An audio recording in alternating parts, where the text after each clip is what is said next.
등기부 등본을 떼보면은 아까 전에 보셨던 것처럼 다 소유권 이전 청구권 가등기라고 나와요.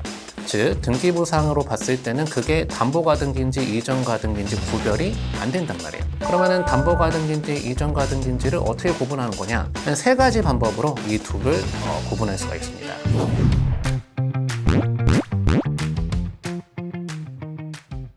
자, 그 다음에 가등기에 대한 종류 중에 하나가 또 한 가지가 담보가등기라는 게 있습니다. 이 담보가등기는 말소 기준 권리가 될 수 있는 권리 중에 하나였는데요. 이 담보가등기라고 하는 건 바로 뭐냐? 내가 갖고 있는 부동산을 담보로 어떤 사람한테 돈을 빌립니다. 돈을 빌리면 일반적으로 내가 갖고 있는 부동산의 근저당권이 설정되게 되는데 이렇게 돈을 빌릴 때 거기다 근저당권을 설정하는 게 아니고 가등기를 설정할 때 그런 가등기를 바로 담보가등기라고 얘기를 합니다. 즉 아까 전에 말씀드렸던 소유권 이전 청구권 가등기는 매매계약의 원인입니다. 매매계약 체결하고 지금 당장 내가 소유권 이전 등기 못 받을 때 먼저 해놓는 걸 이전 가등기. 담보가등기라고 하는 거는 내가 누군가한테 돈을 빌려줘요? 돈을 빌려주면서 그 사람 소유에 있는 부동산에다가 가등기를 설정하는 거. 그 가등기를 담보가등기라고 얘기를 합니다. 그럼 담보가등기에 대한 내용은 어떤 내용이 있는가 같이 한번 살펴보시면 채무자가 채권자로부터 금전을 차용하면서 만일 변제기가 도래하여도 갚지 않을 경우에는 채무자나 제3소유자의 부동산 소유권을 채권자한테 넘겨준다라는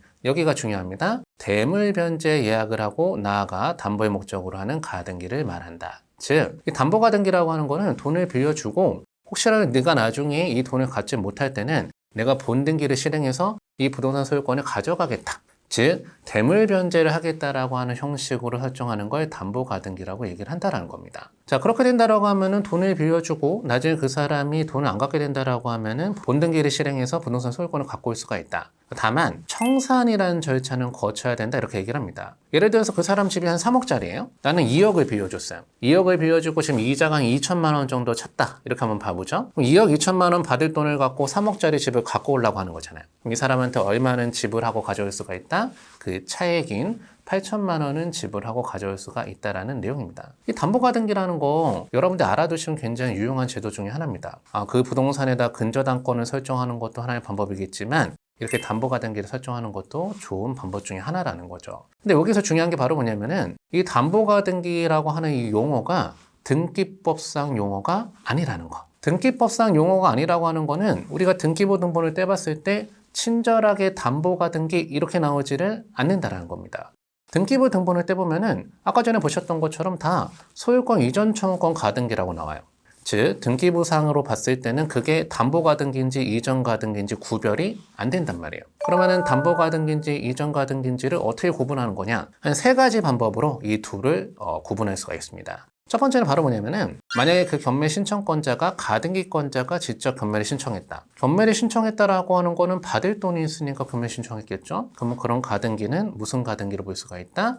담보가등기로 볼 수가 있다. 그 다음에 두 번째로는 가등기권자가 법원에다가 채권계산서를 제출했다라는 말이 나온다. 채권계산서라고 하는 거는 받을 돈이 있는 채권자가 그 배당 기일까지 이자를 계산해서 법원에다 제출하는 서류를 채권계산서라고 얘기를 합니다.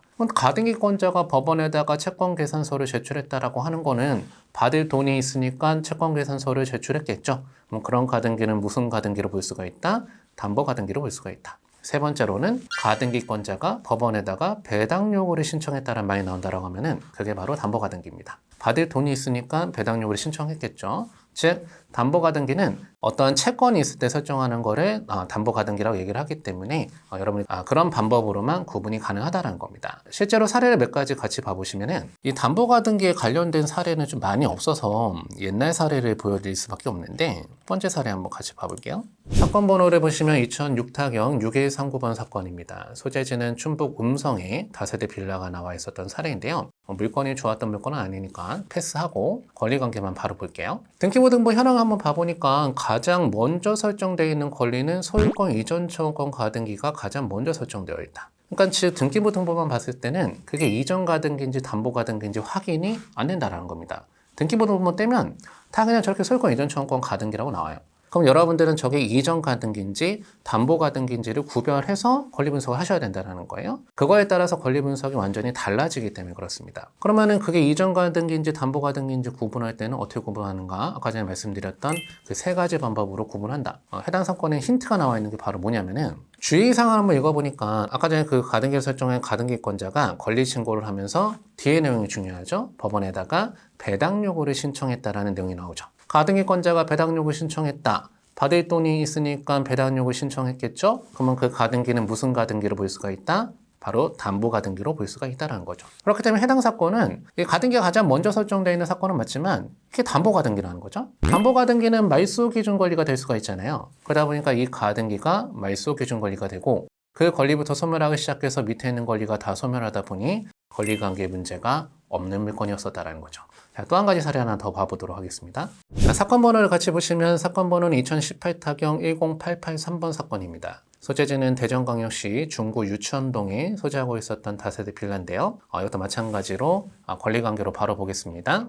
권리관계를 바로 보시니까 이 물건도 마찬가지로 소유권 이전 청구권 가등기라는 게 가장 먼저 설정되어 있는데 저렇게 가등기가 가장 먼저 설정되어 있는 사건은 저게 이전 가등기인지 담보 가등기인지를 구별하셔야 된다. 근데 해당 사건에서는 힌트가 나와 있는 게 바로 뭐가 나와 있냐면은 경매 신청권자를 보니까 그 이름이 박모 씨라고 나오죠.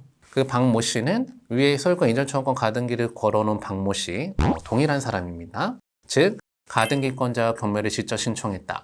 받을 돈이 있으니까 경매를 신청했겠죠. 그럼 그런 가등기는 무슨 가등기로 볼 수가 있다? 바로 담보 가등기다. 그렇기 때문에 이 가등기가 말소 기준 권리가 되다 보니 그 권리부터 소멸하기 시작해서 또 밑에 있는 권리는 전부 다 소멸하는 그런 사건이었죠. 마찬가지로 권리 분석의 문제가 없었던 물건이었다는 겁니다. 이런 식으로 여러분들이요, 가등기라는 게 가장 먼저 설정되어 있는 사건이 나오면 이게 이전 가등기인지 담보 가등기인지 구별을 먼저 시작하시고 권리 분석을 하셔야 됩니다. 그거에 따라서 그 내용이 달라지기 때문에 그렇습니다.